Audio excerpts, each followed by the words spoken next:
as you know, as you've probably seen, the topic of today's session will be maybe a bit different, but I guess we will come to the same point that we spoke about yesterday. We will pay a bit more attention about the media scene in Kosovo and Serbia when it comes to culture and literature in general, and to introduce ourselves with the scenes for those of you who don't know each other, and to see if there is any common ground for the boosting of communication. Yes. George? Thank you, everybody. So the future here is now.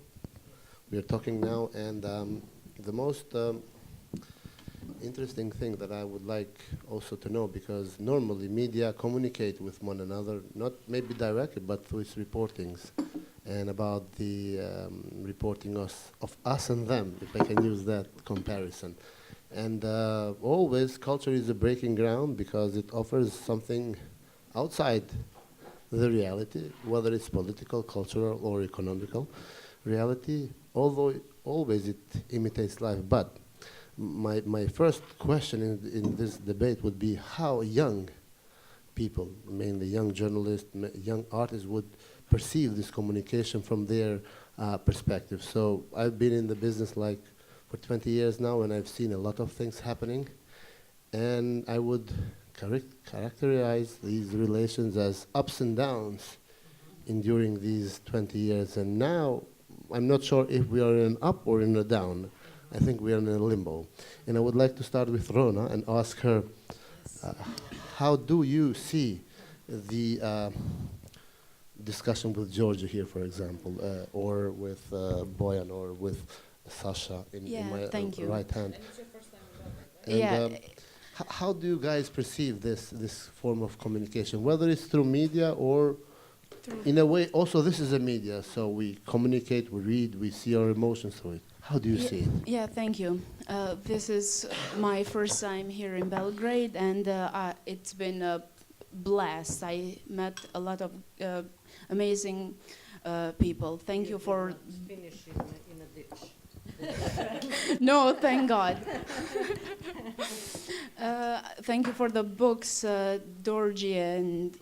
Georgians and Sasha. I will learn Tirilica and read them eventually. But when I saw the title of this panel, I was torn between making amends and forgive and forget. So far, in our culture, in our society, there hasn't been any sign of change. My mother works with ULEX, and according to her, many of our agreements are not being implemented.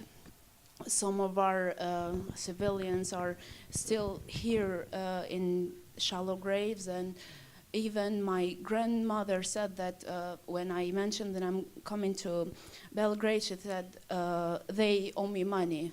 During the war, when the closing of the banks, she lost all her fortune, leaving her penniless. Without, she couldn't take care of her family. Sometimes even she wakes up in the morning, or even when we talk about war stuff, she says like, if I had all that money that I lost, or if I didn't trust them with my heritage and savings, I could have bought a plane or a bus or anything else and get everybody out of there.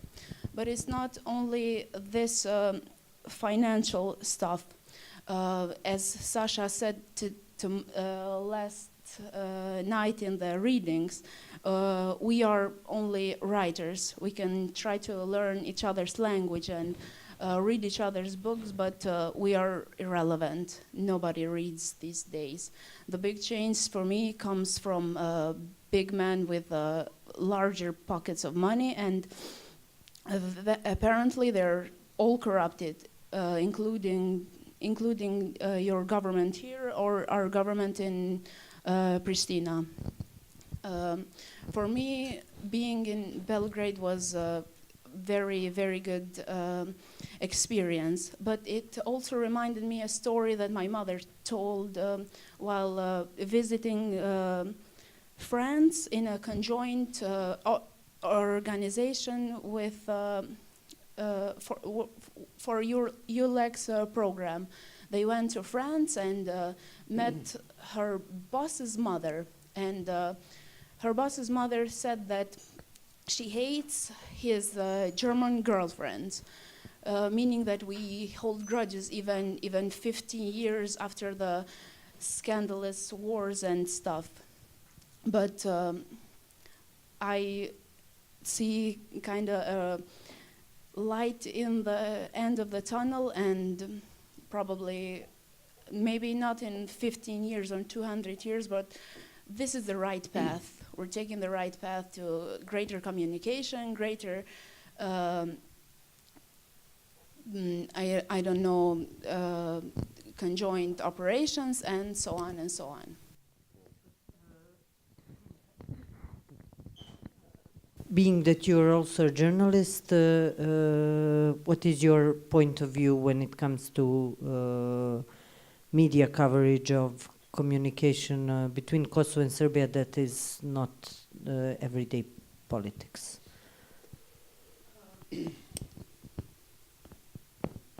I work as a journalist, as you mentioned, at the Zuri newspaper, and every news or media outlet, it seems like, is heavily influenced by politics. We see kind of titles. I was going to say Erdogan. Dacic threatened with they're all. Dacic threatened with army attack, and we read the next media, and they say the complete opposite regarding which party they, I don't know, support or something like this. But yeah, even in our media, they're totally influenced. Every media outlet has its own agenda, and we even have some secret rules that we cannot publish some articles or some findings. For example, in Ministry of Foreign Affairs, I had a burim, a source.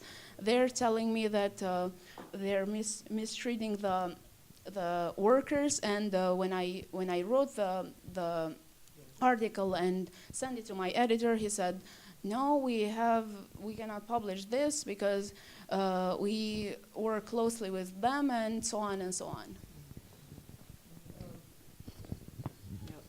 One more question, maybe not directly to you, but when we did the exchange programs with the Chandra Multimedia, the project called Neighbors, the media coverage of it, we had 50% more articles published in Kosovar newspapers and magazines and online magazines than in Serbian. And that made me think that culture is more present in Kosovar media. Maybe I'm not right, so that's what I wanted to ask you. Maybe you, Fiola, how supportive is the media scene in Kosovo when it comes to culture or theater and drama?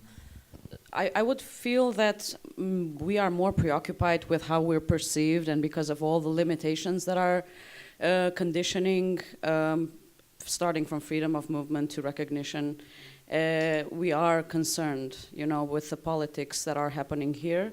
But when it comes to culture, nothing that is irrelevant to our relationship is present in the media when it comes to what's going on in the scene here.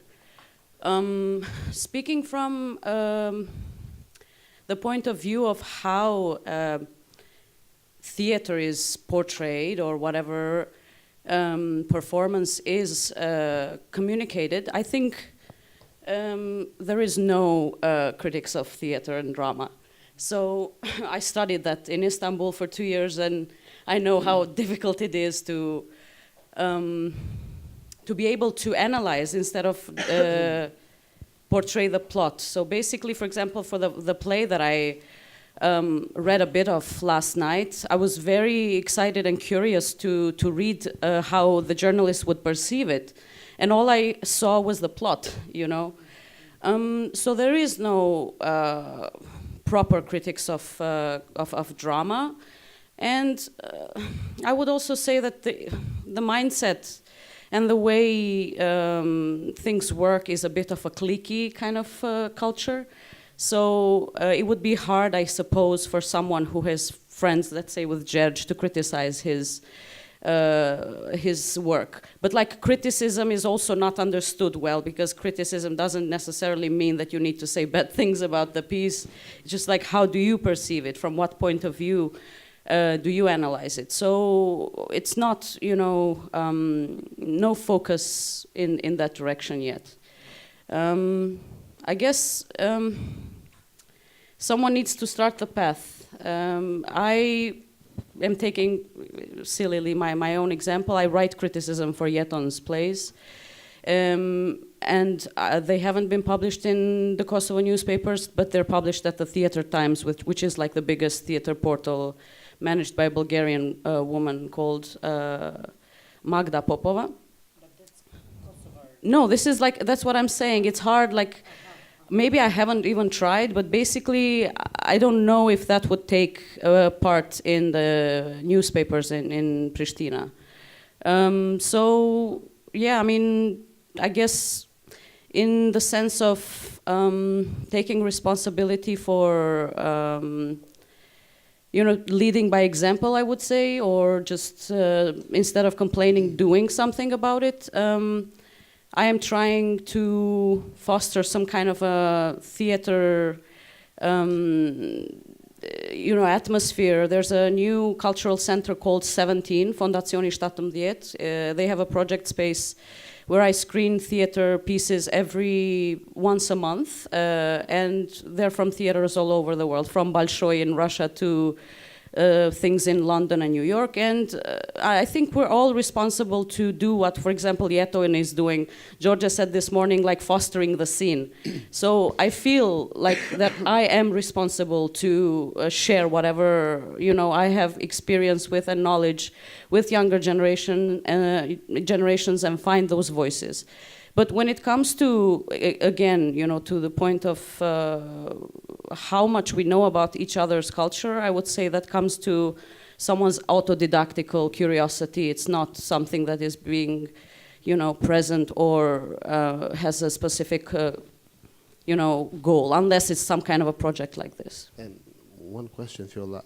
Have you given any thought, for example, we saw your play with Anissa and Vali. Maybe it could have been, I don't know, Zorana and Vali. Have you thought of it? Actually, but in the yeah. context, in the context of the new era that tomorrow starts now, and that's our topic. But from that perspective, 20 years from the conflict, from the war, how do you see it? Is it the time ripe to see that and to have something more than just talking and reading poetry and maybe even producing something? Especially on a significant and topic like our past. Last night was the kind of first time that What Sprouts First was read outside of Kosovo. And of course, like, I constantly think with the perspective of the audience, like, how are people going to be able to perceive what this is about. And I felt that there is, especially in a ex-Yugoslavian context, I think it probably is very relevant. And I didn't feel at any point that there's a part of it that doesn't speak to the audience here. So whether they called Zorana and Ivana or Valja and Anissa, I mean, I think this is, it speaks internationally or like universally. And I was happy to realize that. Like that's a good element to have in your own play. But you know, it's a bit hard for me to speak about this. Is it early or late? Because I started to work in the direction of reconciliation since 2000, or maybe even summer 1999, when I was 15. So by, you know, really taking advantage of this fluctuation of international funding and youth opportunities that started to get in Kosova, but also basically by being raised in a family that never was prejudiced or, you know, judged people by their ethnicity, I guess. For me, for example, when I was an exchange student in the US in 2000, my best friends were Miran and Ivan from Belgrade, because we listened to Jimi Hendrix together and we read William Blake. Like, we didn't care about whether they're from Belgrade and I'm from Pristina or Prizren or whatever. So it's hard for me to speak about the others in this sense, but I don't think there is a time. Like, I think a reconciliation should have started, and it has started right away, and it's just a long process. No, having in mind we're talking about young people that are not as much burdened by the past. Mm-hmm. In that context, I would also like to make the same question a bit later to Georgia. Yeah, you can. Georgia, you spent part of your life in Niš, and now you live in Novi Sad, and I had this impression that depending on where you live, you might have a different media perspective about the neighbors. And what is your perspective on the two neighbor states between Kosovo and Serbia from the perspective of media, and normally from these days' perspective? Yeah, but I think Serbian media, from my experience, they usually ignore the content about Kosovo. You know, if that's not something negative, that's not some scandal, they will not write about it. For example, I mentioned yesterday in the readings that we had just one author from Albania, not from Kosovo, but from Albania. Yes, and but I didn't mention that in the audience. In the audience, there was just one person. I think, I don't know if you remember that in Sige. Yeah. So yeah, we have that problem in the youth center where I work. You know, media from Novi Sad, they usually follow our programs. We have like programs almost every day. But when we have something politically or something they don't like, they just ignore it. So that's the thing. But for example, you mentioned that I lived in Niš when I was a kid. So, for example, we never went to excursion on Kosovo. You know, even before the war. And you know, on excursions you usually visit the churches and monasteries, and at Kosovo you have a lot of them, but we never went there. So I have never ever been on Kosovo. Yeah, so from Niš, yeah, it's like really close. Yeah, but people absolutely have no idea, you know, what's happening there. But in Niš, you have a lot of Serbs from Kosovo now lived in Niš, you know, so you have just some negative perspective. In Novi Sad, it's a little bit different, you know, because it's like multicultural city. But in media situation, I think it's pretty similar in whole Serbia, from my experience. And all these, let's say, cooperations and exchange of books or experiences. Would they have any effect if they would be media reported more? You mentioned that only scandals or whatever, some maybe big political news gets the headlines. Yeah. What's your opinion? Could media be contribute to this exchange, let me call it, to this new era? Well, I mean, we have a lot of alternative media now, so we don't need to be that, how to say... dependable. Yeah. So I think we can do our stuff, you know, and let's see what will happen. So, for example, we plan one project. If we got money, we will organize one literary camp in Vojvodina with authors from Serbia and from Kosovo, young poets. So that's a little bit experimental, because we plan to do something like translation camp, but without professional translations, so translators. So mutual direct communication. Yeah, so people will translate each other's songs, poems. So we will see. Probably that will not be like the perfect translations, but maybe it will be really good actually, because poets will translate other poets. Serbian to English, English to Albanian, vice versa. Yeah, you can use everything. In this, yes, you want to add something, Anna? And I would like to now orient myself to Arbor. I know him like for the whole of my life, and he's been very cooperative, reporting in media and in arts.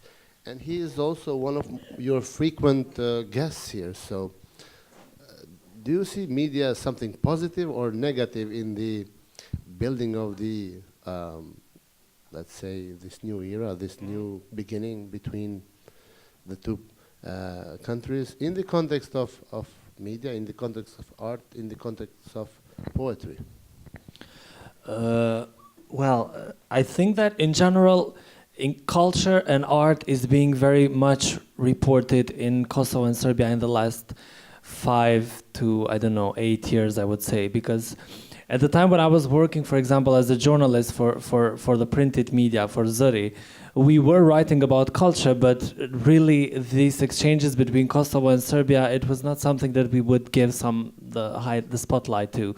But for example, me in my daily work in Kulplus, I also I wouldn't say that every day, but very often I go to Blitz or Danas or Tanjug, so I try to find news that have to do with Kosovo. And something that I always do is that I always search with words that have to do with Kosovo, Metohija, and Albanac, because I know that there's always some news if it refers to these 3 terms somehow, because you find it, and that's why I don't like, because in a lot of I guess the Serbian media has this bad side that you can find things that have to do with Kosovo and Metohija, but still have referred to culture and art.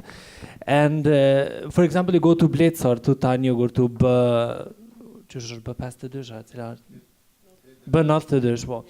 and you find this news. But I think that it's contributing. For example, in Kosovo, you hear a lot of news about at least in Kulplus, we translate news that have to do with Serbian authors or Serbian culture, even if it doesn't relate to Fiola, because Fiola was saying that it has to have some angle with Albanian or with Kosovo.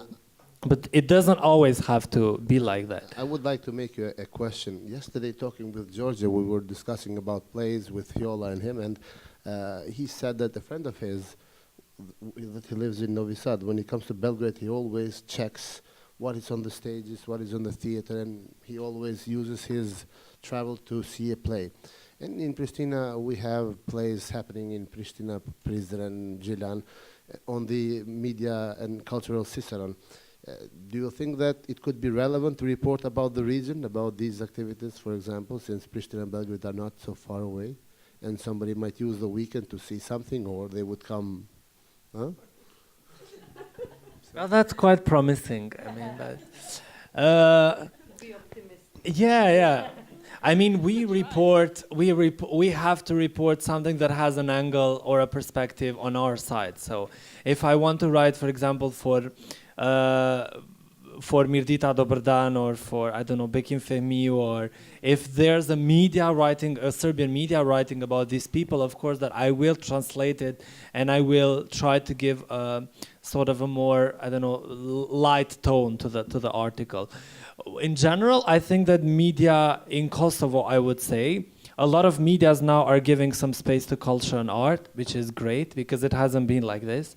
But in general, I don't see a lot of hate speech. Let's say there is some hate speech, of course, in the media, because also the editors want to create some clickbait articles. And usually if it comes from Serbia, it will create some comments and everything. But For example, I already sent you the news that Kulplus did regarding this project, and I saw that some other medias also reposted it. So in general, if you can see some correct reporting when it comes to these exchanges. If the media has helped it, I don't know, because somehow also the media has this, the editors of the media play a very huge role, and a lot of them, I guess, have the perception that, you know, this is just another project funded by EU, and there are a lot of money still for people sleeping in 5-star hotels, blah blah. But for me, in general, it's yeah, true. Okay.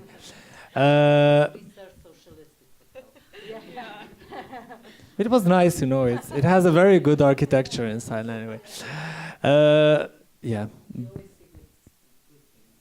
I'm trying to adapt. Let's be not very optimistic, but reasonably optimistic. I wanted to ask Bojan. Bojan, in your novel, as you told us yesterday, for those of you who listened to our talk after the reading, there is this reporter that is actually going to Srebrenica to cover the anniversary of the genocide of the 11th of July, but he never reaches Srebrenica. He just disappears for a while. Can you, I mean, this is very indicative of how journalists are actually acting towards the heavy subjects of the recent, and maybe not even only recent, but of, let's say, Yugoslav past, since the First World War onwards. What inspired you, and can you give us an overview of what you think, how heavy subjects are covered or not being covered at all? Okay.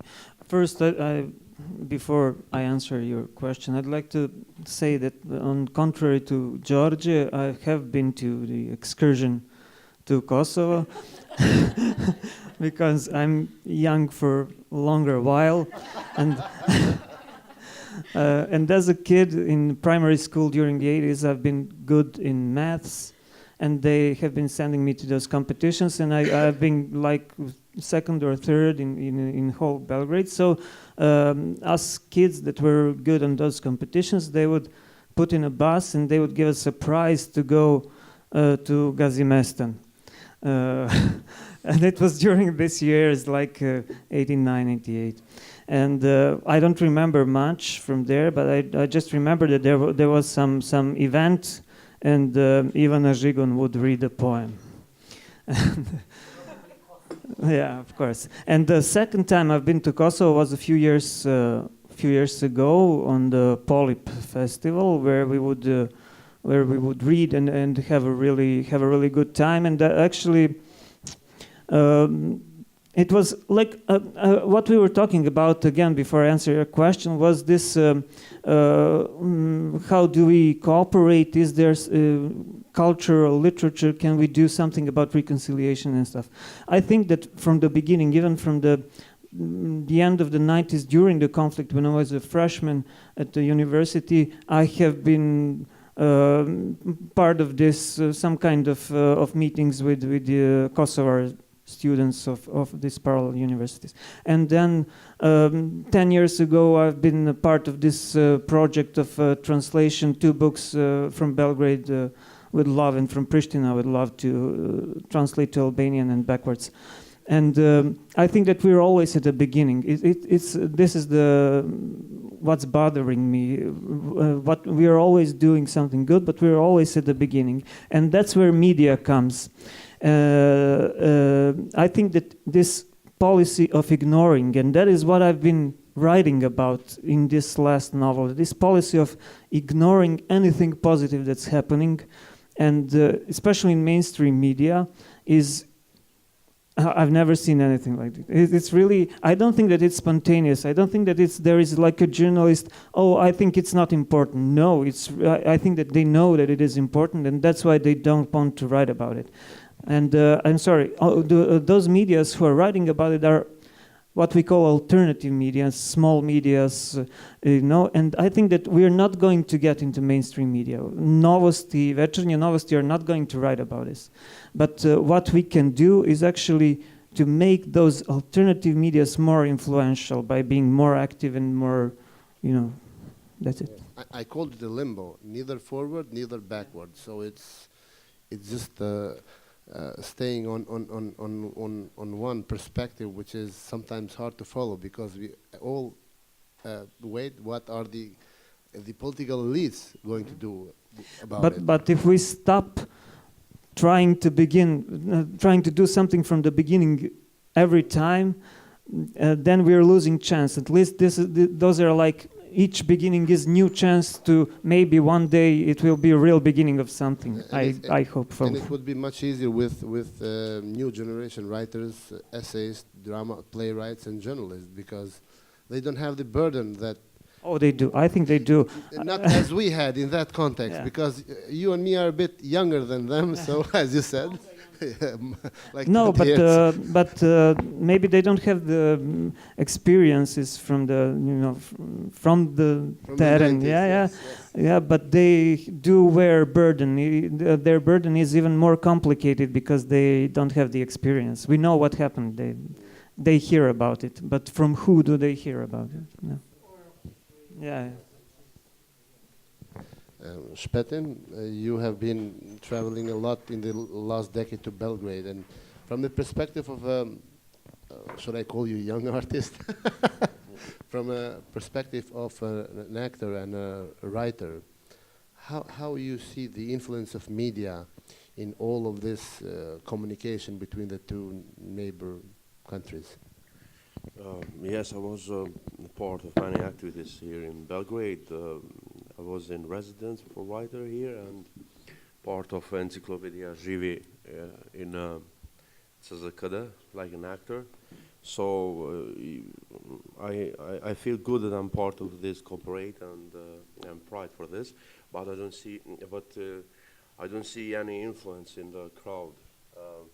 So it's nice that we are doing that, but in the end, the politics, it's over us, and the media also are very political influence of us. So I don't believe very much in media, and that's it. It's okay. It's okay. I finished it. Okay, Alexander or Sasha, how many lives would you give to this cultural cooperation, contribution, discussions? You have a very specific book title, 10 Lives. Mm-hmm. And did we spend our 9 or 10 lives, or we have much more to consume in our in the artistic sense and cultural cooperation? Well, I guess we have them still. I don't know how to answer this question, really. I mean, hopefully we have them, but I mean, I also have really can't talk on this subject much. I mean, media, because I don't follow mainstream media at all. I mean, this is also like some sort of reaction to what mainstream media represents. I really don't watch TV and really don't read any newspapers, and so I'm completely depend on my news and information from social media, like almost completely. And so I follow people who I, like appreciate the opinion of, and this is how I get my information about everything. And can you tell us a bit more about Zent magazine and your work there, because we did not have the opportunity to talk about it yesterday, and yeah, aim of this project is also to meet each other and to see what we are doing. Yeah, I can say something about it, but I just want to maybe also like touch upon this experience of me being published for the first time, this novel, and then afterwards gaining some media attention. And for me, this was a particular experience because I really met a lot of people who work in the media, like also like mainstream media, for example, the RTS radio shows, and I was so surprised really to find out that there are people who know what they're doing and are really doing a really quality job in terms of, like following culture. Although, I mean, for me, this is completely obscure, who listens to RTS treći program? I mean, people do. I didn't, So this is what I'm saying. It's also is this mainstream media or not? I wouldn't say this is mainstream media, although it's RTS, the public broadcasting service. But the treći program, which is a cultural program, is so. On one hand, I think there are really like journalists. I mean, this is what my experience tells me now. That do know and follow these topics and the cultural scene and write critique and so this exists, but it's completely invisible. I mean, even to us who are in this sphere, so to say. But Zent, it's a magazine, but it's not really something you could call media in this sense that it, broadcasts. I mean, any kind of news. It's more of a theoretical magazine with also like some art and some literature, and I don't think it will go out again, unfortunately. But yeah, I mean, it was a good project while it lasted, yes. I really liked it. No, it's directed to you, Anna, because of the changing. Yeah, it's me now. No, I'm joking. Can you tell me more about you as Krokodil? Like how much during these years you've had the coverage you wanted, and because you probably have the PR, so you send out press releases and you keep the magazines updated about all of your activities. And now I just went to Facebook and I see that you have a lot of evenings here. So what's the interest of media? And if you can make just a bit of an analysis, like is it in general or well in regards to Kosovo? Yeah, but is it that when you invite? Is it that when you have Kosovo people, Albanian people involved here, is it going to be more of a sexy topic for media? And what's the coverage?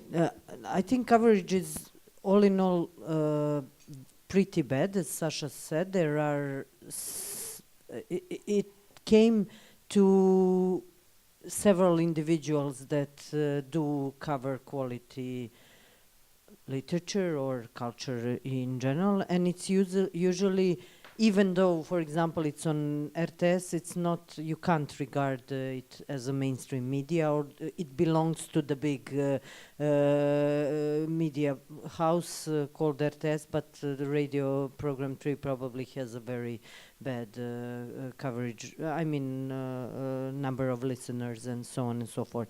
So there are the usual suspects. You have several media outlets that would usually publish anything that you send out. For example, once we even made a mistake in one of the PR press release texts. It was written in the third person singular, and all of a sudden it becomes a first person plural, and they published it like that. So it was all over the media, the change of. So and there are almost any kind of reflections, reviews or whatever are very rare. There are literary critiques, but there are also only a few of people who write both negative and positive literary critique, and I think it's becoming more and more irrelevant, as Rona and Sasha have said. The usual suspects would gladly publish the programs that have anything to do with Kosovo, or even give it a bit of a more push. But as I mentioned in the beginning, when you were here, and Špetim and Ervina, we had more coverage of your stay in Belgrade from Pristina-based magazines and media outlets than from Belgrade-based, although you did have an interview in Blitz, which was, I think, a huge thing, and it would never happen again at this stage. I don't think they will give any space to anybody coming. They wouldn't even give any space to anybody from culture in general, only during some special events. It has become a more or less obituary when somebody dies, or when there is a scandal, and also covering the international culture and covering, let's say, highbrow culture, which usually doesn't have much to do with what we are doing. Although I think many of our projects are highbrow, but we are not considered this way. And so. For example, when a guy from Tanjug came yesterday, he said he was a bit frustrated, and he said, "Who wrote the PR text?" I said, well, "We did, Milena did." He said, "How could you mention that somebody from Kosovo is here?" I said, "Because they came from Kosovo." And he says, "So what do I do now? Should I write Albanians?" I said, "No, they are not Albanians. They are Kosovar Albanians." And does it matter that they are from Kosovo? Does it matter whether they are? Would you write Serbs from Kosovo if they were Serbs from Kosovo? He said, "Yes." So I said, "Okay, then write Albanian writers from Kosovo." And he said, "Okay." I see no point in this. I mean, I went over and over through our idiotic conversation again, and I see no difference between writing writers from Kosovo or Albanian writers from Kosovo. And I wonder what he did. I did not see it. Somebody of you gave him a short interview, and also one writer from Serbia, one from Kosovo. So that is also, I think he's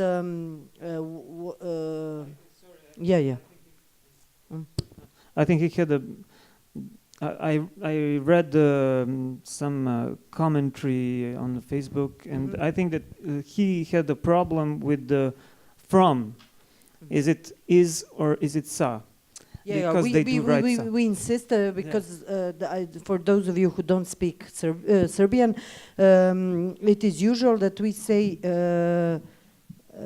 sa Kosovo, which means from somewhere in the mountains.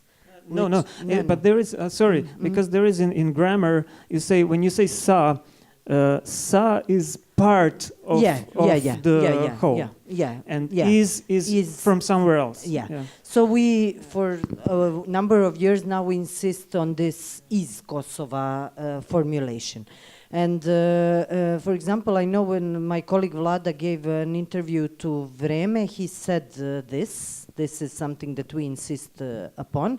And it was heavily covered by Kosovar media because they appreciated his good intention to finally, even through language, find a way to talk about Kosovo as an independent state, which it obviously is for almost 20 years now, and one way or another. And so this frustration that journalists that work for mainstream or state media feel is, I think, something that also, even if they have good intentions, make them everybody is thinking that this is we have become a society of egoists, and everybody is thinking about himself first, and then the big picture.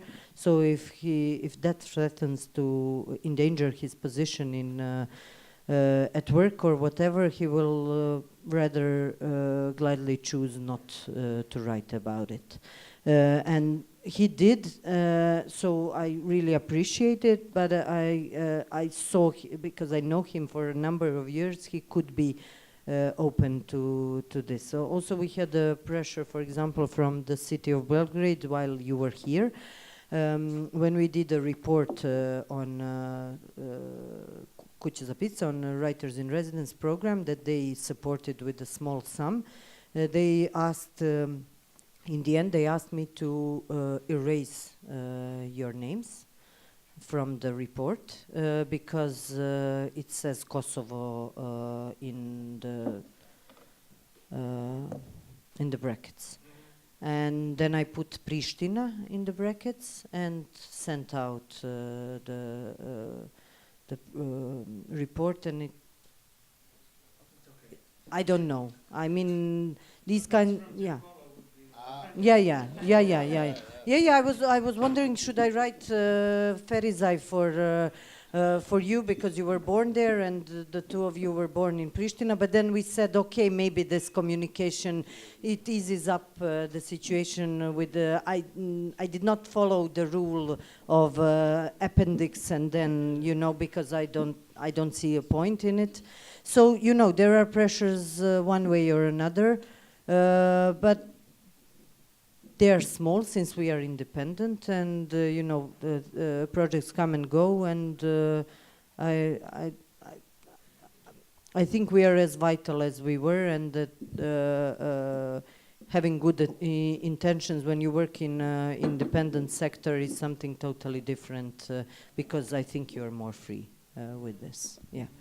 And if I just may say, yes, when you said is this sexy topic, when you have a Kosovar author here, guest or anything, I think there is this like conflict-wise part of it where journalists are afraid for themselves, even though they would like to write it, they don't want to endanger their positions.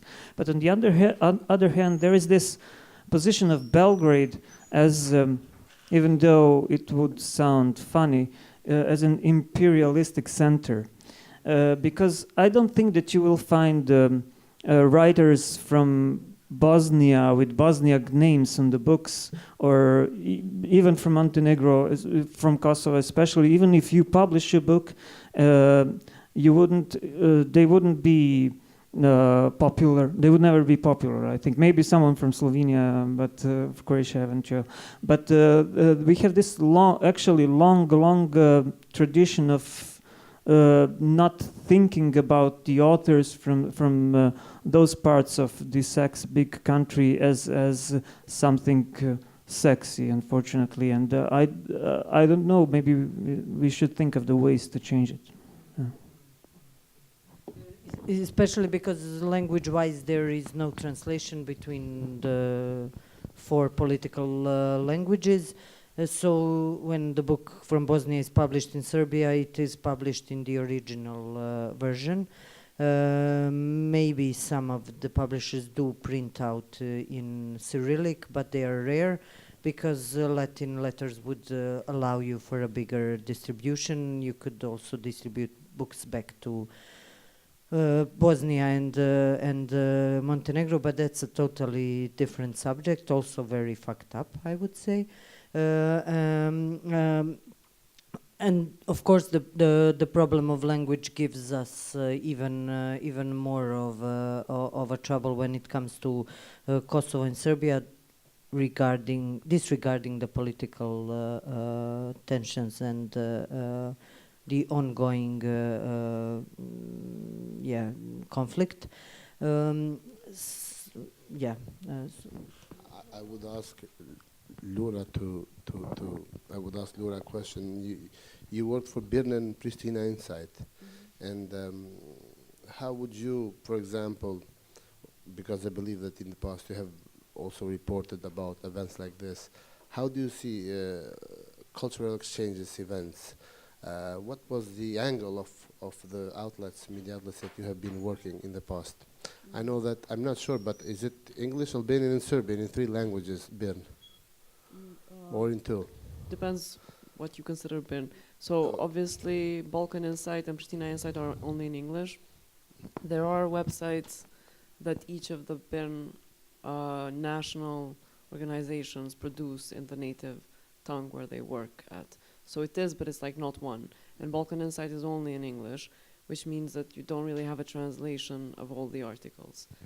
In BIRN in Kosovo, we had 2 websites essentially, which then merged into one, which was in Albanian. One was a magazine for investigative pieces, and the other one was a platform for anti-corruption, which turned into a news website eventually. These websites do cover events like this, but they don't cover culture in great detail, I would say. We never had a culture reporter while I was there. In Pristina Insight, we covered more culture stuff because we also had a guide, and so there was always kind of a promotional thing going on. But I don't think there was a specific angle that we covered stuff with. For some cases, I think we did do also reviews. So let's say if somebody from, I don't remember what exactly, I don't remember anything specific that we covered. That's why I can't be honestly very specific about this. But there's not a particular angle to it. I don't think it's a novelty that we are meeting, and when you have these cultural exchanges, we cover Polyp, for example. It's not a novelty that there are Serb authors or any other authors. We try to do interviews with people whose work is interesting or matters. And for sure, I agree with whatever Autora was saying a bit earlier, that it's of course easier to make something newsworthy if there's an angle of Kosovo, Serbia, or in general, if we have Serbian authors in Pristina, they are interesting people to talk with them and see, for example, where the cultural and art scene in Belgrade is shifting, so we would have really different perspectives. Yeah, but that's really difficult to say. I don't think we cover it in that great detail, and as you guys already said, like, the cultural scene itself does not really get the coverage here either. And in Kosovo too, like, you get pieces and bits. Like, yes, there is a website that deals only with culture, but otherwise, I would say that most people are not absolutely well informed about what's going on in the cultural scene. And there isn't really a particular interest, I would say, to follow that cultural scene. One, because there is an overall sentiment that the quality is very bad, whether it comes from writers or plays or films. And the second is that there's really not a lot of, I would say, financial support to do something different or better or bigger. So there are these issues. I think the cultural scenes at least this is the perception that I'm getting from what you guys have said all day and in the past few days, is that we're both dealing in very marginal spaces, or from like a very marginalized position with scenes that are not really fully established. And you mentioned about like Belgrade as an imperial city and maybe like a kind of a cultural center in a way. I think this is very difficult to perceive or to even imagine it anymore from Pristina. Like, our cultural capital, if there is one now, is Tirana, and yes, in Yugoslavia it used to be Belgrade perhaps, but there's not enough of an imaginary space that would actually allow for someone to even care or be curious about what is in the theater in Belgrade, you know? So, but at the same time, I think from what I'm getting from you guys, and correct me if I'm wrong, is that you are also not a cultural capital anymore, because here too people care less and less about these things, and there are established institutions like the National Theater and the Gallery, etc., but you don't really belong to those places either. They're more of a problem than of a solution. More distant from the general public. And okay. Yeah, I just wanted to. I mean, I don't think that the situation is that bleak. I mean, and I think there are scenes I'm not talking only about literature, but you know, in terms of visual arts, for example, there are scenes, there are galleries, there are people. In terms of music as well, there are scenes and people and. Theater, I guess, although I think the theater is the lousiest thing here in terms of culture. Film also, I mean, so these things do exist and they have their own audiences, and and they tend to, I think, not really overlap. So maybe this is also one of the issues.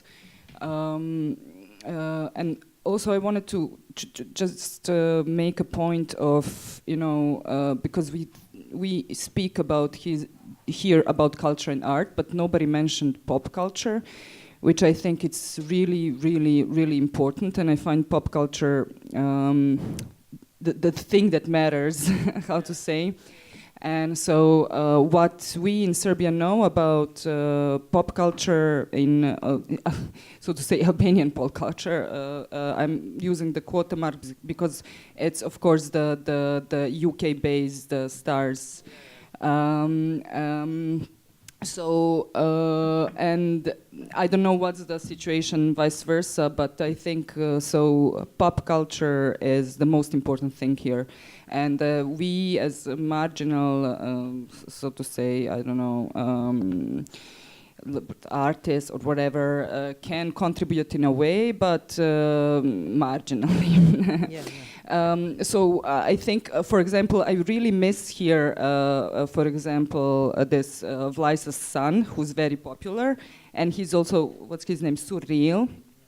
Yes, he's the I would say currently the most talked about whatever musician, rapper, I don't know how to classify this. Trapper, yes, whatever.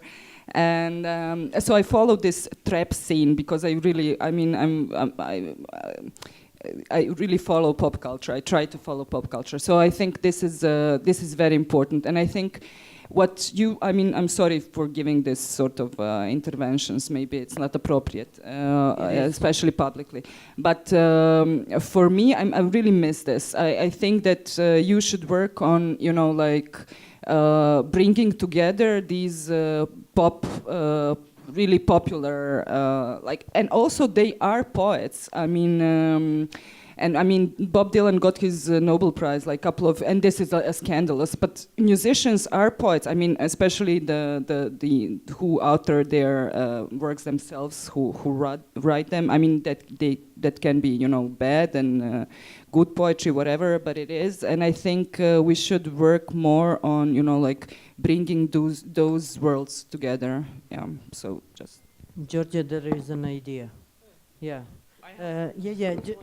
Just one thing, for example, to reflect on what you said, at 2018 Gay Pride walk in Belgrade, the first song that was played when the walk started was Dua Lipa's One Kiss. And I asked, is this like the top provocation? You already provoke a lot. No, it's just a popular song. And this is something that we need. This is something that we need, really. My 11-year-old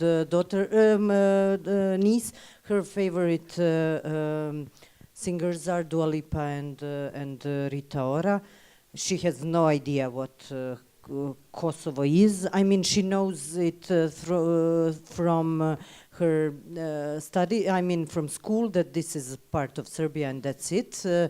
She has no idea that there is a different language there, and in consultations with my sister, we decided not to tell her anything yet, and to try to to experiment and to see if it is possible that disregarding our, let's say, positive effect, she finds a way to find out what has been going on in the conflict between Serbia and Kosovo. Let's see when they finally learn something from history, but what is good in it, speaking egoistically, is that they will never end up in the Kosovo-Serbia war, because this is a touchy subject. It is always in the end of the 8th grade, and it's already, they start, preparing for their final exams and so on and so forth. And then the teachers are like, okay, yeah, there was something, and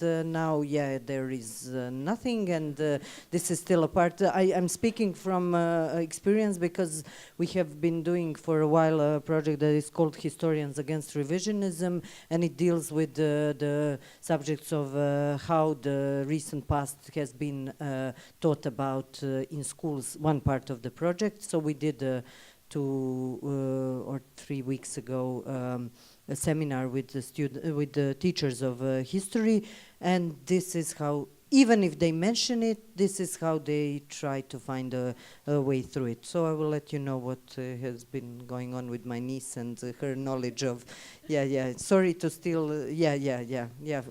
hopefully her music taste will also change. yeah. Not that bad. Yeah, I just wanted to add also, like what I said about pop culture. Of course, we need to be very, how to say,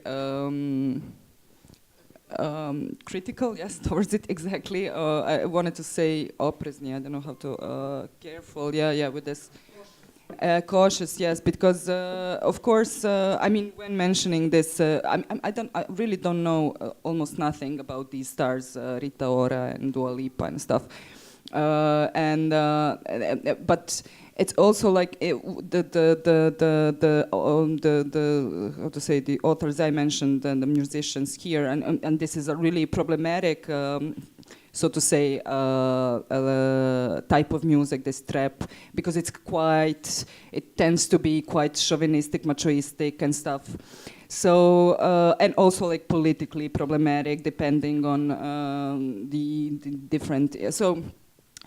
But I think it's worth a while, and so including this in somehow. I mean, and also to criticize it, but also be careful. But I think we are really missing this, and we really miss pop culture everywhere. I mean, because it's everywhere, it's really present. Of course, it's what people are familiar with, and then.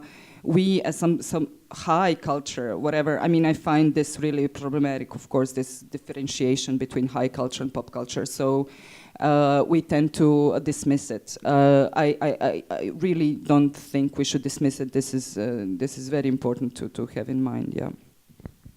I think that this is really, it's important to think about pop culture because it is influential, of course. It's really influential, especially on young people, but I don't think that we should not talk about what you call high culture. Of course, it's not high culture because it's only in books or something like that. But there is this nowadays, and I think it's a great danger that we mix anti-elitism with anti-intellectualism. And anti-elitism is, of course, something that we should all, be for. But anti-intellectualism is really dangerous, and we should. Talk about this border that is really, it's soft border that we need to look at and think about. That's it. Anything else? I think Dura wanted to add something. Like let's hear it. No, I mean, I agree with what you guys were just saying about pop culture. I think I was saying this to Sasha last night. I have a problem when we sit up there and say, we writers, me as a writer, take this authorial position of authority. I have a huge problem with this. And this is probably why I agree with Sasha, like we have to deal more with pop culture because we are also kind of pop culture. In Kosovo, we don't really have pulp fiction. We think that is the most vulgar thing ever.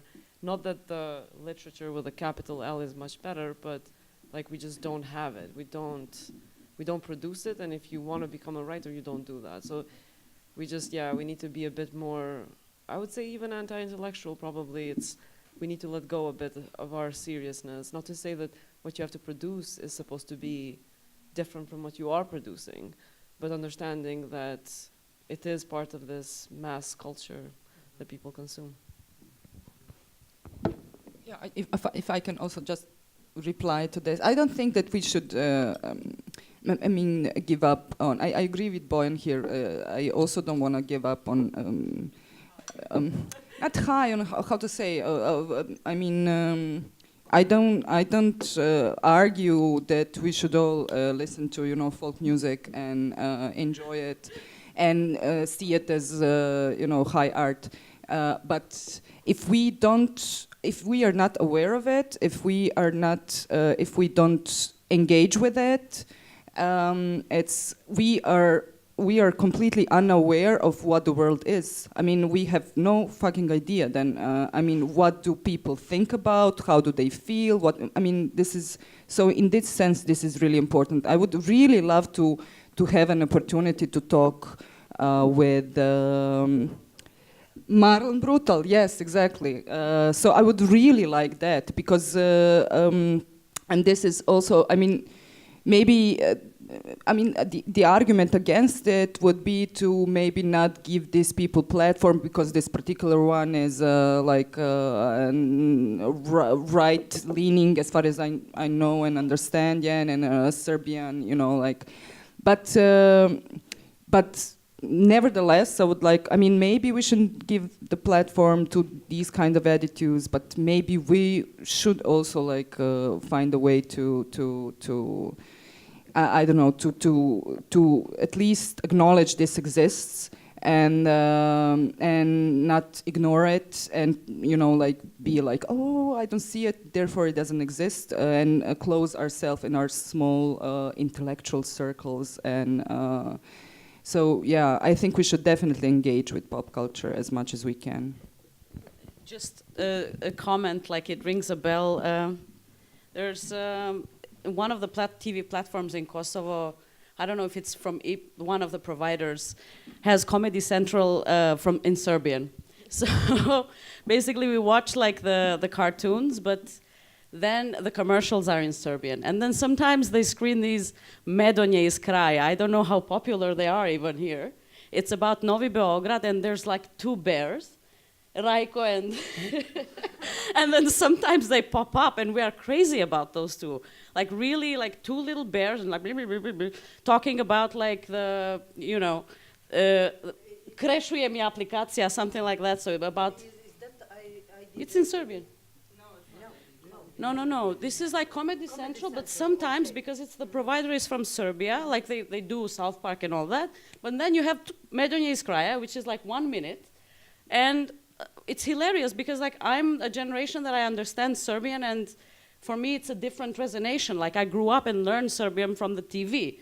We would jump with my brother on the couch saying još jedan crtani, wishing that there's another cartoon, and then this orange kind of screen would pop up with crtani film because we didn't have TV in our own language, and so that's how we learned Serbian. But this new generation, my younger brother, he resonates with it too, because it's cool, this, it's ridiculous. These little bears with lanci, with some thick, thick golden chain, and it's stuff like this, I would say.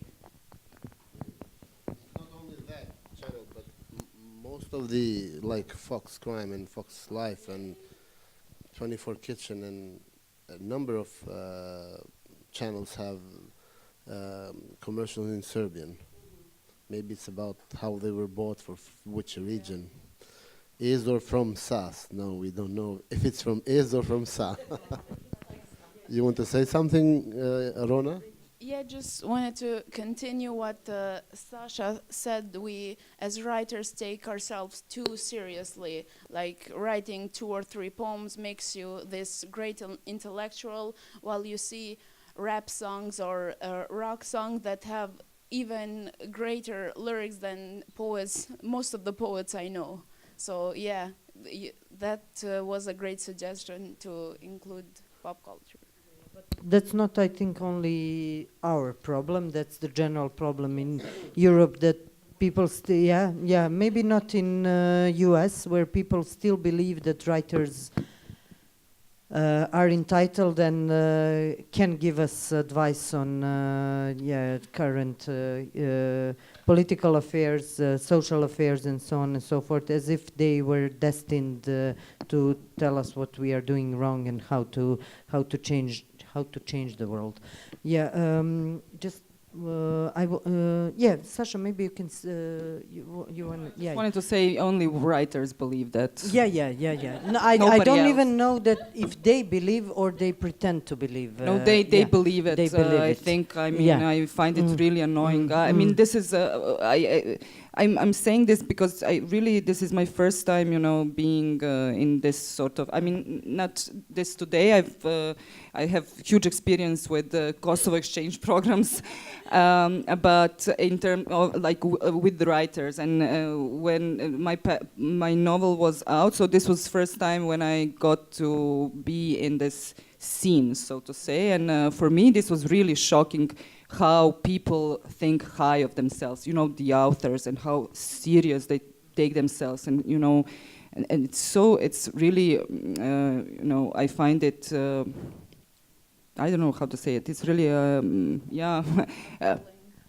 Well, yeah, it's boring.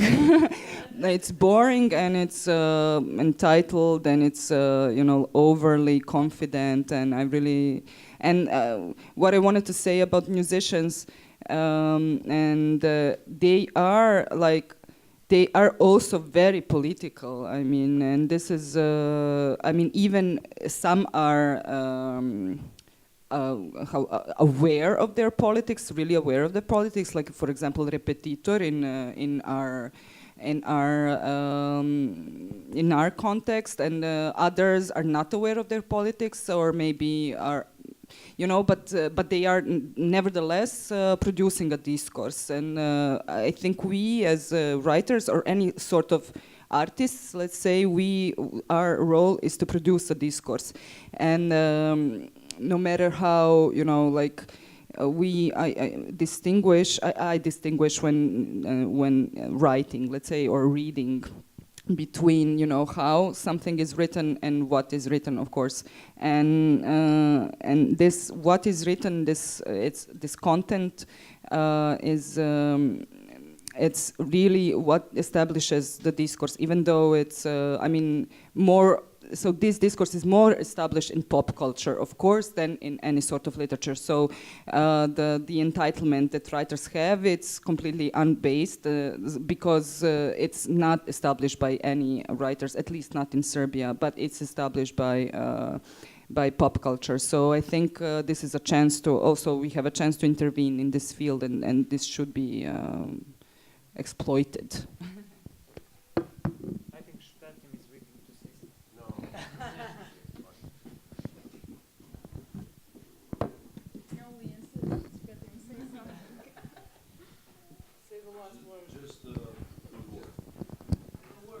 No, it's okay.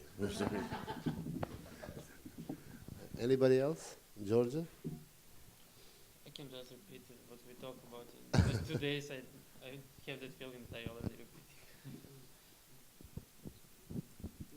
repeated. Just to reflect on what Sasha has said, I think we need to find a way to talk to pop culture.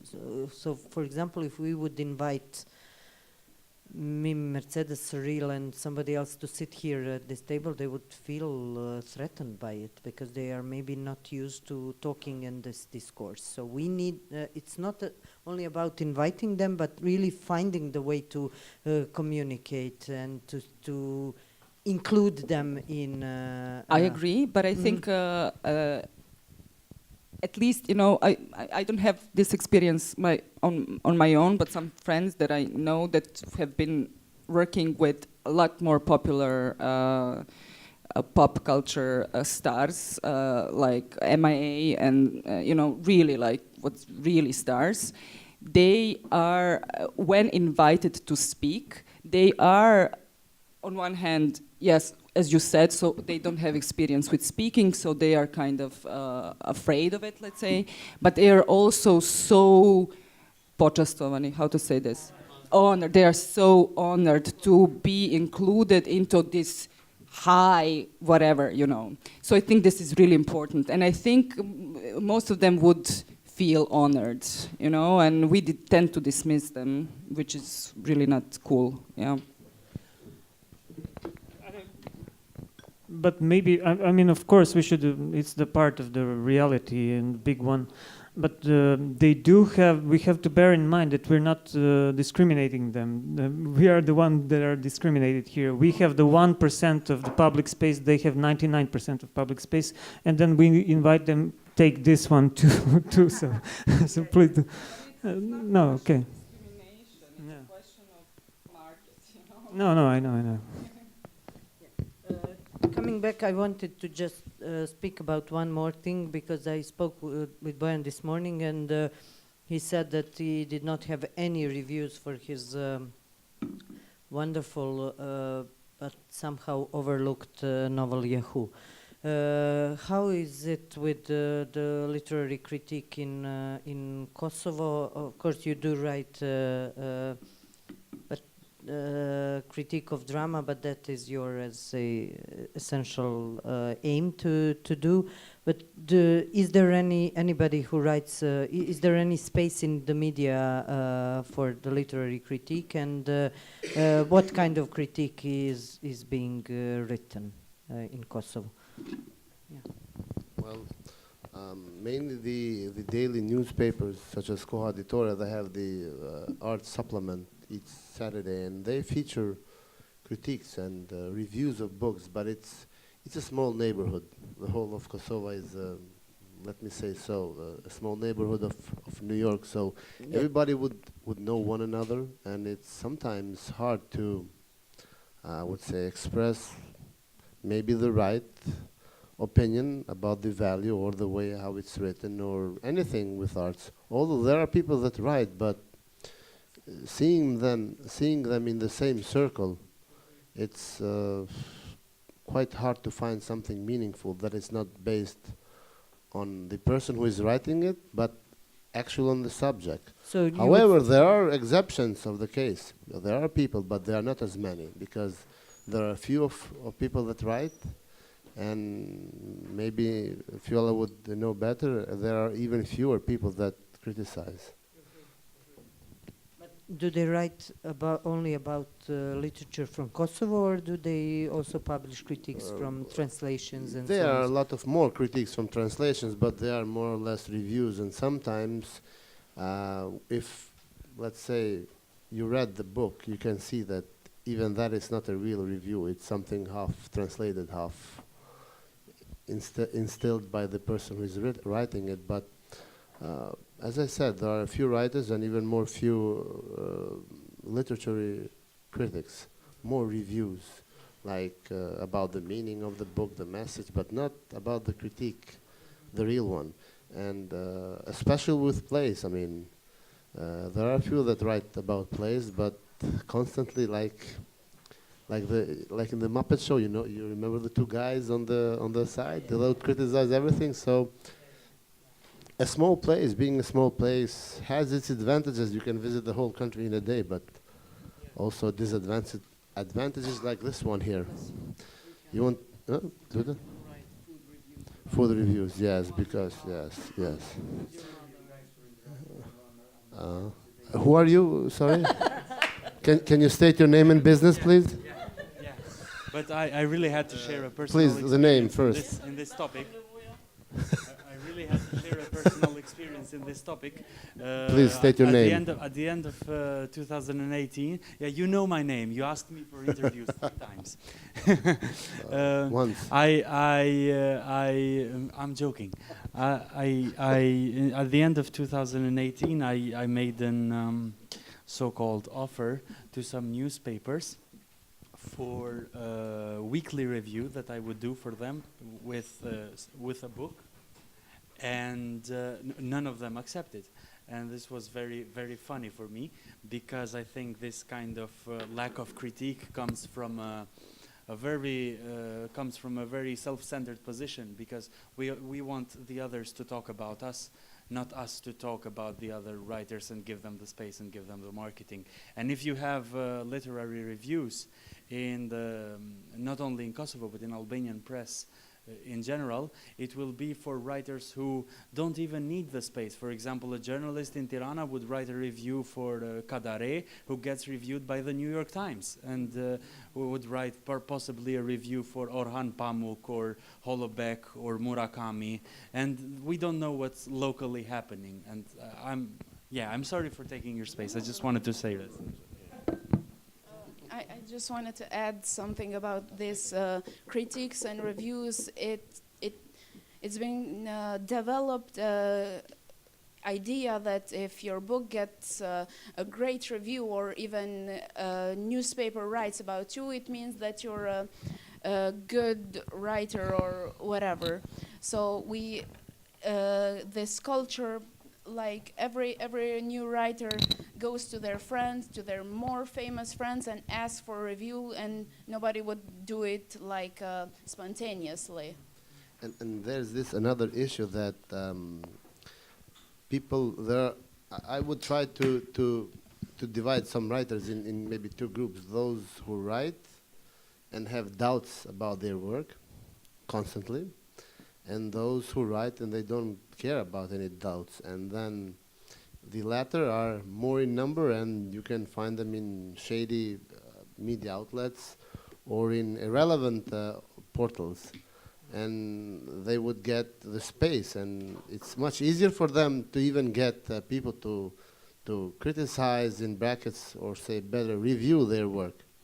While those who have doubts, they're always in the shadow, and it's quite hard to since it's not a developed branch as it is, because those who publish are more or less, except of some exemptions, young people. The rest is quite in their maybe a lost productive part of life, 60 or 50 and so on. So it's, and if you have Mehmet Kaya having a book, then he criticizes a lot others how write, but and he had a column in KROKODILovom back years, but I don't see anybody criticizing his work, for example, or reviewing his work.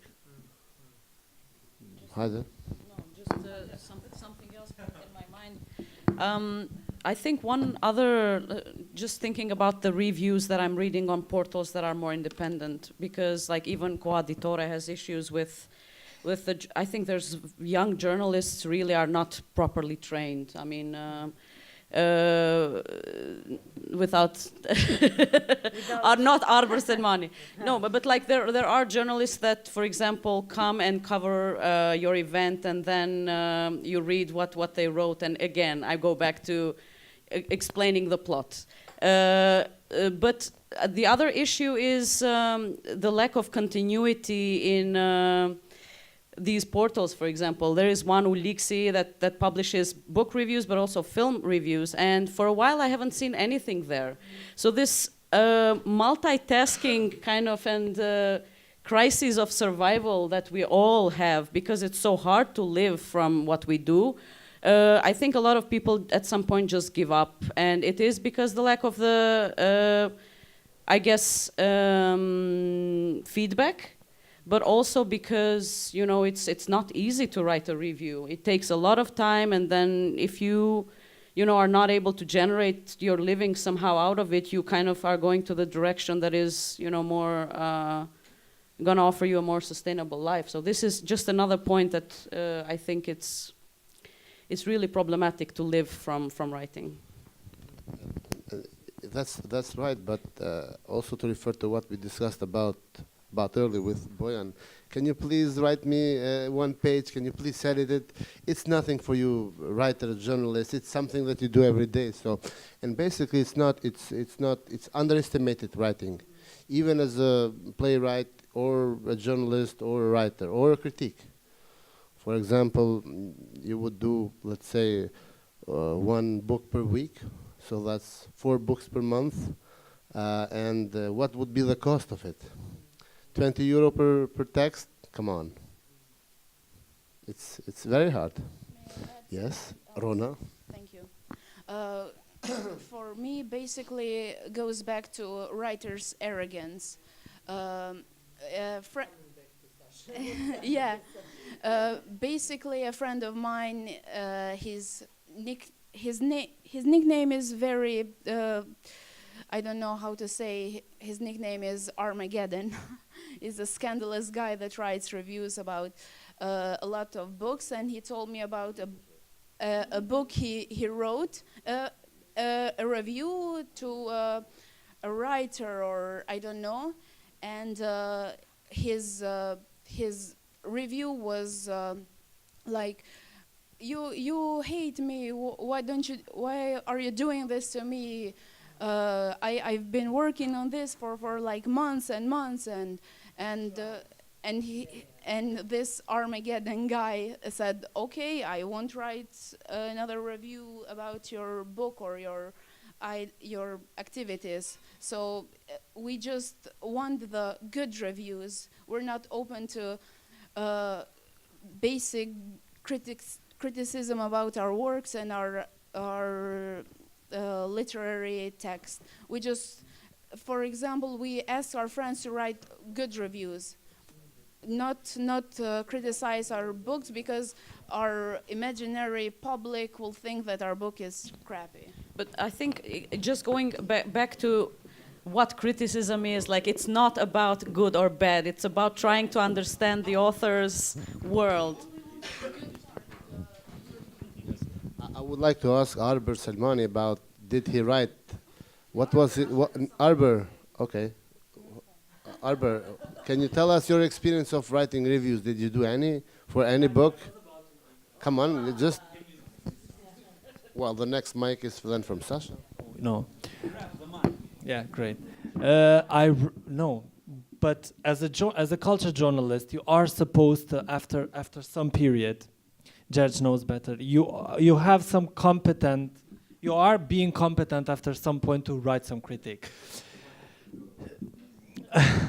And I think that a lot of journalists in Kosovo, they don't take the courage to write something in a critical way, or they go to a theater show and then when they come out they say, no, I didn't understand anything. I'm just going to ask 3 people, take opinions, and then this is a journalistic piece. So yeah, and usually everything is beautiful because everybody on the record says only good things, but then when I switch my phone, everybody says, oh, that actor was terrible, you know, Shpetim was terrible. But then, no, Shpetim is great anyway, no. He's not. I tried with I wrote about Ivo. Well, I did like 3 reviews, book reviews. The first one was about Ivo Andrić, Anikina Vremena, I guess. He couldn't react, but a lot of people reacted in Kosovo, and not because it was a terrible piece, but because it was Ivo Andrić. So they always connected with a chauvinistic plan and fascistic discourse and narrative and everything. But then I did like 2 or 3 other reviews. Surprisingly, I have some offers from authors in Kosovo. They just give me their books and they say, just review something. We might publish it within our book, or you just publish it in Kurplus or somewhere else. But I think there's a rise of people who want to do critique, actually, who want to do criticism in Kosovo. We have, I mean, let's say every week we have someone in Kosovo who writes in our portal and just sends something. Of course, I'm not the only person who is evaluating who should be published or not, but I think there's quite some potential in people. They lack self-confidence because they know that whatever they will publish, either it will go into silent space or they will have a lot of backlash from people. But in general, I think there's a rise of people doing criticism. So for me as a journalist, if I go in a show where, let's say, Shpetim is playing, it's not that I necessarily have to go to Shpetim after the show. So what I'm doing, and I have something like 8 years in journalism. So what I try to do after a show, for example, after Fiola's show, I don't go and talk to Fiola necessarily, even though she's the director. I try to do something of my own, you know. I try to be a bit literary in that thing I write. And if Fiola comes to me and says, no, that was a bad critique, let's say, I will be competent because I am competent to say something. You know, after 8 years of journalism, a journalist can be competent to say, no, this was good and this was bad. Although the community will not be this very embracing what people say, but it's in Kosovo at least. There's a number of people who are writing right now, and I think it's lovely. Yeah. Azam? I just wanted to add something because you started with Boyan not getting any critique, yeah. And this is my experience as well in the first 2 months before the book was selected for this NIN award. And then I was really disappointed because I really I mean, this is important for a writer, I think, to have a public view. I mean, it's something to, you know, like, because you get a lot of these personal, of course, opinions of people who you know and you don't know and whatever, but I don't know, you need something that's in public realm, you know, and I really also miss that. I only got one critique before this whole NIN thing, and then afterwards they were, I don't know the number, but they were, yeah, a lot compared to nothing. Yeah, and they were, you know, different. They were critical towards it. They were positive. They were negative, and I really like that because I think as an author, I also learned something from this, and this is something I think all writers need to have some sort of reflection, which is also, you know, critical in. That really reads the book and then engages with it in a sensical way. And what I also wanted to say is that I don't think that in Serbia the situation is terrible, even though it is terrible in the sense that if you are not in this small number of, I don't know, I mean, it seems that only NIN decides what gets to be. This is really sad. So this is only one instance that is completely, you know, the whole literally scene is completely defined by this one award, which is, you know, I don't know how do they choose this jury and how is this all going on. I really don't know. It's dependable on the jury, and this year jury was very, I would say, welcoming to debutantes like you and Lana Bastašić. Yeah. This is not her first book, but it's her first novel, and it's your first novel and book. So yeah, but immediately when they change, if somebody else comes that is not sensible to it, the other books, and the problem is that it sucks up all the energy, and then after NIN there is great silence, or maybe just reviews of the award winner. Yes, exactly, and it's this is my, I mean, because it's my first time that I follow this. You know, I've never been following what's happening, so I'm kind of. This impression that, you know, that there's this NIN time, you know, like 2 months or so, where the books are all over and the authors, and then there's silence for 10 months, nothing's happening, and this is sad and stupid. But I would want to like finish on the optimistic tone, because I think that at least what I have seen, that there are also young people who are doing literary criticism, these sort of independent, I don't know, like Bukvica, maybe you know, and this feminist critique, which I really appreciate. So there are different, this really alternative, there's also this one site that I've never heard before, it's called something links or something, yeah? Yes. This is, I didn't even know this existed, and so there are these like small islands of quality content, and I hope, I mean, I don't know if this is, I don't know if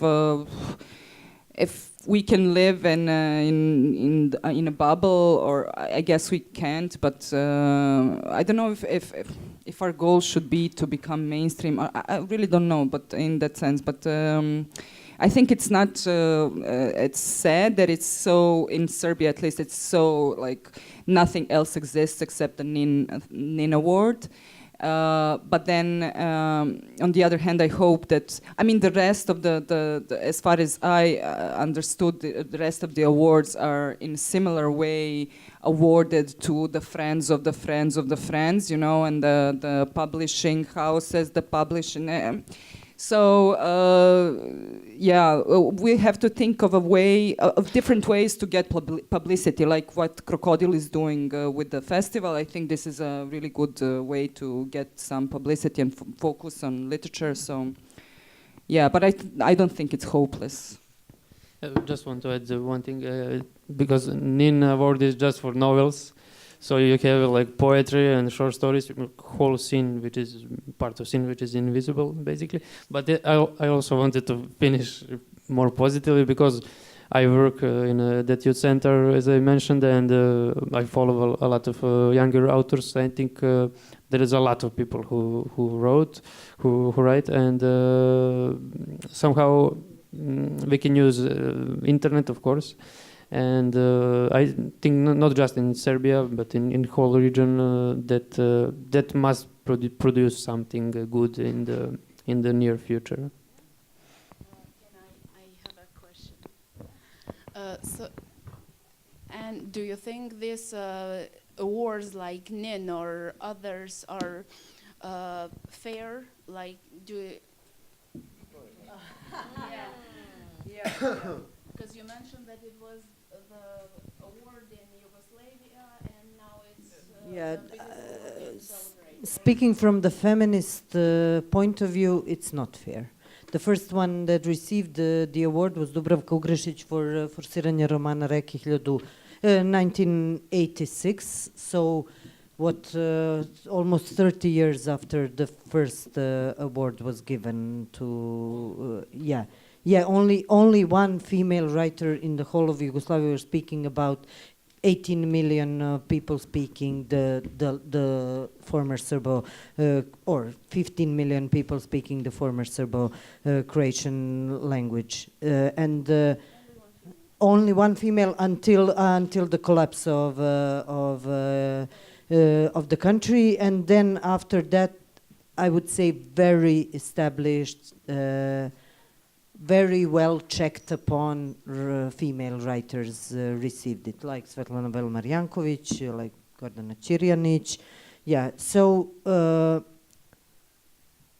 speaking from personal perspective, I was really hopeful this year that it will happen either with you or with Lana. It didn't, and I understand why, unfortunately. So I wouldn't say that it's... It has been fair some years, it hasn't been fair the others. For example, my colleague Vladimir received it in 1994 because the other two books that were in the finale were Vuk Drašković's Nož. I'm not sure if that it was Nož, but I mean the right-leaning opposition party leader Vuk Drašković, and the other was Milovan Đilas, so the former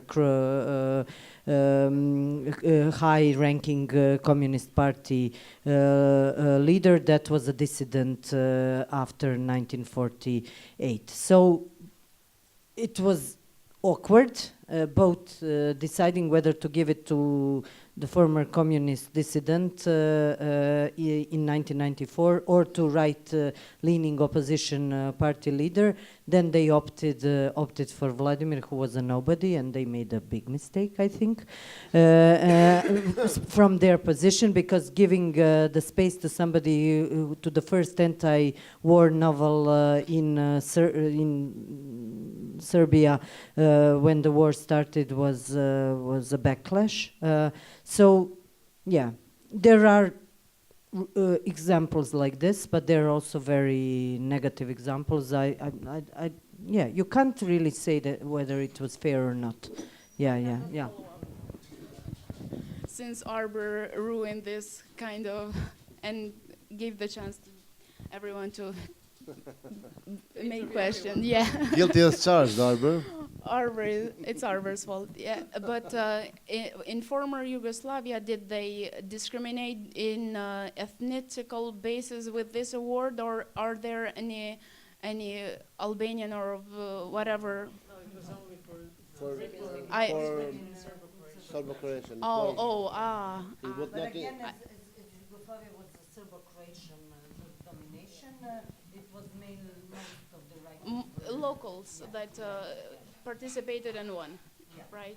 Okay. Yeah, we are already pushing towards one. Yeah. Thank you very much. Thank you, Anna. All of you, and Jed, thank you. Thank you, Svetlin. We will have lunch soon, so please stay and let's hope. We drifted to literary crit, but I think it's also good that we introduce ourselves with the other as we planned. So yeah, hope to see you all soon, and we'll look forward to publishing the books, and we'll see how we will promote it in